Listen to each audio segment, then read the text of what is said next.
Hello guys, andito tayo ngayon sa Pagsinag South at turnover yung buyer natin. Ngayon check natin kung ano ang turnover ng Pagsinag South dito sa Naik Cavite. At ang open naman natin ng ganitong pagsinag ay sa Muson, Naik Cavite na. Same pa rin, no down payment.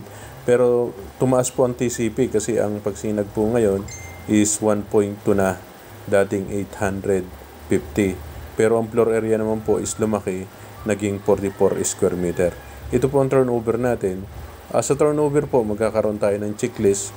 Although may nakita tayo yung mga counting diferensya sa bahay ng buyer natin, kagad naman po natin itong kinonsern sa PMO dito sa Naik Cavite. Ang turnover po dito is wala pa pong hindi pa plain yung pader niya, walang pintura, bird type po talaga ang turnover dito. Ngayon, ang comment ng buyer natin is hindi masyadong pantay yung pader, yung pakakinis. Kaya yun po, kinonsern natin sa ating PMO at kagad naman nila itong aaksyonan.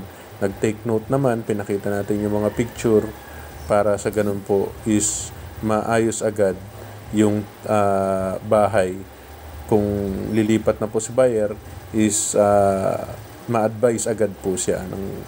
Ngayon po may makikita tayo, ganito naman po talaga sa turnover natin. May mga hindi perfect pero kagad naman po itong inaayos ng PMO. Yung mga gripo po naibigay na po natin sa buyer natin.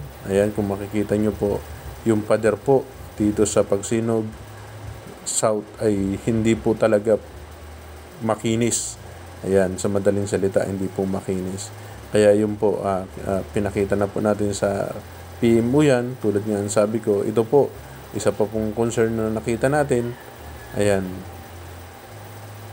Kaya, pina-check na po kagad natin sa PMO. Yung tubig po at saka kuryente, nakapag-fill up na rin ng buyer natin para makabit na po kagad. Ayan. Salamat po.